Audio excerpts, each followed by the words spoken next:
গুরুত্বপূর্ণ খবর। আজ 17ই জুন বুধবার চলে আসলাম গুরুত্বপূর্ণ আবহাওয়ার খবর নিয়ে। সুপ্রিয় সুধী দর্শক, মৌসুমী বায়ু আবারও শক্তিশালী হচ্ছে। এই মুহূর্তে উত্তরবঙ্গে প্রবল বৃষ্টির সতর্কবার্তা রয়েছে এবং দক্ষিণবঙ্গেও প্রবল বৃষ্টির সতর্কবার্তা রয়েছে।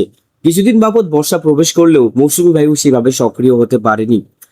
বঙ্গোপসাগরে প্রচুর পরিমাণে জলীয় বাষ্প সেভাবে কিন্তু তৈরি হতে পারেনি। ইতিমধ্যেই এল নিনোর সৃষ্টি হয়ে গেছে।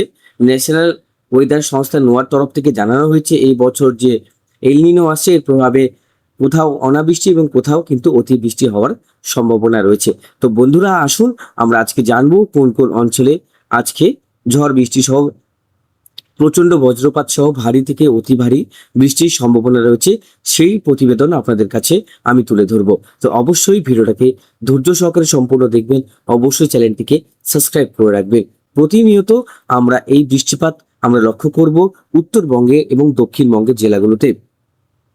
কিছুদিন দক্ষিণবঙ্গে কিন্তু একদম শুকনো ওয়েদার, অনেকটাই গোমট গরম বৃষ্টির অপেক্ষা সবাই আছে।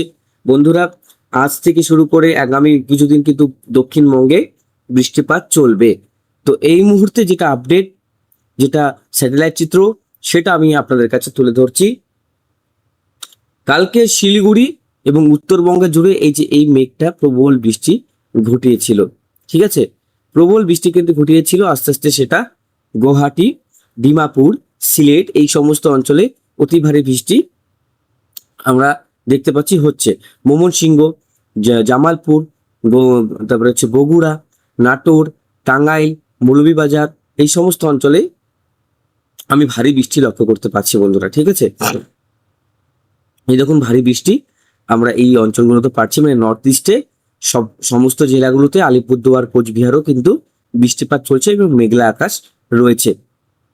আলিপুরদুয়ারও হালকা মেঘলা রয়েছে, উত্তরবঙ্গে কিন্তু হালকা মেঘ হালকা রোদ আমরা লক্ষ্য করতে পারছি। আর এদিকে বঙ্গাইগাঁও, বীরপাতা, গুয়াহাটি, শিলং, তারপরে এদিকে আছে এই যে দেখতেই পাচ্ছেন চেকপোস্ট থেকে শুরু করে এই অঞ্চলগুলোতে, যে বর্ডার সংলগ্ন অঞ্চল, এই অঞ্চলগুলোতে কিন্তু অতি ভারী বৃষ্টি, প্রবল বৃষ্টি আস্তে আস্তে কিন্তু যাচ্ছে। তাহলে নর্থ ইস্টে কিন্তু প্রবল বৃষ্টি, যে বর্ষার বৃষ্টি আমরা লক্ষ্য করতে পারছি। তো বন্ধুরা, এখনো পর্যন্ত দক্ষিণবঙ্গের আকাশ পরিষ্কার রয়েছে। চলুন দেখে নিই আজকে কখন থেকে বৃষ্টিপাত ঘটবে। বজ্রবিদ্যুৎ সহ বৃষ্টি কখন থেকে আসার সম্ভাবনা রয়েছে। আজ দুপুর 3টে থেকেই বজ্রবিদ্যুৎ সহ ঝড় বৃষ্টির সম্ভাবনা রয়েছে। মূলত বর্ধমান, চন্দ্রকোনা, খড়গপুর, তমলুক, কলকাতা, তারপরে এদিকে বারুইপুর, রাজপুর, উলুবেড়িয়া, তারপরে হচ্ছে বারাসাত, ভাটপাড়া। পার্সেন্টেজের ক্ষেত্রে যদি বলি তো বর্ধমান এবং নদিয়া ডিস্ট্রিক্টের ক্ষেত্রে পার্সেন্টেজটা অনেকটাই বেশি বজ্রবিদ্যুৎ সহ ভারী বৃষ্টির। ঘন্টায় 30 থেকে 40 কিলোমিটার গতিবেগে ঝড় বৃষ্টি হওয়ার সম্ভাবনা রয়েছে। 17 তারিখের পর আমরা দেখতে পাচ্ছি 17 তারিখে 7টার সময় আমরা দুর্গাপুর, বর্ধমান, চন্দ্রকোনা, খড়গপুর, তমলুক, কলকাতা, বসিরহাট, ভাটপাড়া, বগনান, কৃষ্ণনগর, সালার এই সমস্ত অঞ্চলে আজকে ভারী বৃষ্টি থাকবে না। আজকে দক্ষিণবঙ্গে বৃষ্টি কিন্তু আমরা লক্ষ্য করতে পারবো। উত্তরবঙ্গে রাতের দিকে হতে পারে, 12টার পর একটা বৃষ্টিপাত হতে পারে আলিপুরদুয়ার, কোচবিহার, জলপাইগুড়ি, ধূপগুড়ি। 18 তারিখ, 19 তারিখে দক্ষিণবঙ্গে ভারী থেকে অতি ভারী বৃষ্টি আমরা লক্ষ্য করতে পারছি। প্রবল বৃষ্টি আমরা লক্ষ্য করতে পারছি খড়গপুর, হলদিয়া, সালার এই সমস্ত অঞ্চলগুলোতে ভারী থেকে অতি ভারী বৃষ্টি। 19 তারিখে অতি ভারী বৃষ্টি চলবে দক্ষিণবঙ্গে এবং বাংলাদেশে। 19 তারিখে দেখতে থাকুন। 19 তারিখে কিন্তু উপকূলীয় জেলাগুলোতে রেড অ্যালার্ট রয়েছে। সব থেকে বেশি বৃষ্টি ডায়মন্ড হারবার, মানে পূর্ব মেদিনীপুর, পশ্চিম মেদিনীপুর, উত্তর 24 পরগনা, দক্ষিণ 24 পরগনা, ক্যানিং, মিজিলপুর এই যে অঞ্চলগুলোতে দেখছেন, সাতক্ষীরা, তারপরে হচ্ছে এদিকে খুলনা, তারপরে এই যে যশোর, মুকসুনপুর এই সমস্ত অঞ্চলগুলোতে ভারী বৃষ্টি হওয়ার সম্ভাবনা রয়েছে। 19 তারিখের পর 20 তারিখেও কিন্তু ভারী বৃষ্টি হবে উত্তরবঙ্গের জেলাগুলোতে, দক্ষিণবঙ্গের জেলাগুলোতে, মানে কন্টিনিউ ভাবে আজ থেকে কিন্তু রাজ্যের আবহাওয়া বদলাচ্ছে। দফায় দফায় বৃষ্টিপাত উত্তরবঙ্গে দক্ষিণবঙ্গে আমরা লক্ষ্য করব। 22 তারিখ 23 তারিখ দেখতেই পাচ্ছেন বৃষ্টিপাত কিন্তু লাগাতার চলবে। যে ড্রাই ওয়েদার চলছিল সেটা কিন্তু শেষ হচ্ছে।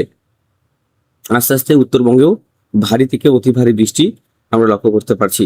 চলুন দেখে নেওয়া যাক রেন অ্যানিমেশনে আজকে কোন কোন অঞ্চলে বৃষ্টিপাত থাকবে। 17 তারিখ দক্ষিণবঙ্গে, মূলত এই দক্ষিণবঙ্গে বৃষ্টিপাতটা রয়েছে।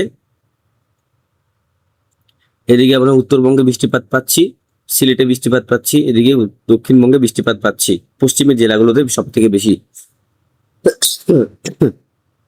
এটা স্প্রেড করবে, স্প্রেড করে আস্তে আস্তে এদিক দিয়ে নামবে। বৃহস্পতিবার আস্তে আস্তে কিন্তু এই বৃষ্টিপাতটা বাড়বে উত্তরবঙ্গে এবং দক্ষিণবঙ্গে। দক্ষিণবঙ্গে কিন্তু বর্ষার বৃষ্টি যে 70 মিলিমিটার, সেখানে কিন্তু 150 মিলিমিটার বৃষ্টি এখন দেখতে পাচ্ছি। দক্ষিণবঙ্গের জন্য সুখবর। উপকূলবর্তী জেলাগুলোতে দেখতে পাচ্ছেন ভালো বৃষ্টি লক্ষ্য করতে পারছি। আলিপুরদুয়ার কোচবিহার তো রয়েছে, 27 তারিখ পর্যন্ত এই বর্ষাটা উত্তরবঙ্গে নেমে আসবে। দেখতে পাচ্ছেন প্রবল বন্যার বর্ষা। পাহাড়ি ক্ষেত্রে যারা ঘুরতে যাচ্ছেন টিকিট ক্যান্সেল করে দেন, কারণ 25 তারিখের পর থেকে যারা ঘুরতে যাচ্ছেন, 18 তারিখের পর থেকে যারা ঘুরতে যাচ্ছেন তাদের জন্য বিপদ হতে পারে। ঠিক আছে, 1 তারিখ পর্যন্ত আমরা লক্ষ্য করতে পারছি। দেখুন প্রায় 400 মিলিমিটার 500 মিলিমিটার বৃষ্টি হয়ে যাবে। তার মানে ভারী থেকে অতি ভারী বৃষ্টি উত্তরবঙ্গের ক্ষেত্রে আসার সম্ভাবনা আমরা লক্ষ্য করতে পারছি। তো বন্ধুরা, যখনই 300 মিলিমিটার বৃষ্টি 250 মিলিমিটার বৃষ্টি হয়, সেটা কিন্তু খুব ভারী আকারেই হয়, এটা কিন্তু কম নয়। ঠিক আছে, মৌসুমী বায়ু আস্তে আস্তে প্রয়াগরাজের দিকে অগ্রসর হয়েছে। আর মৌসুমী বায়ু যেটা বে অফ বেঙ্গলে, ঠিক এই জায়গাটা কিন্তু আস্তে আস্তে শক্তি সঞ্চয় করছে বন্ধুরা। তো আজকে আর বেশি কিছু বলবো না, যেটা বলবো বুধবার আজকে দক্ষিণবঙ্গে অতি ভারী বৃষ্টি, বৃহস্পতিবার শুক্রবার শনিবার রবিবার সোমবার পর্যন্ত দক্ষিণবঙ্গে প্রবল বৃষ্টির সম্ভাবনা রয়েছে। ধন্যবাদ।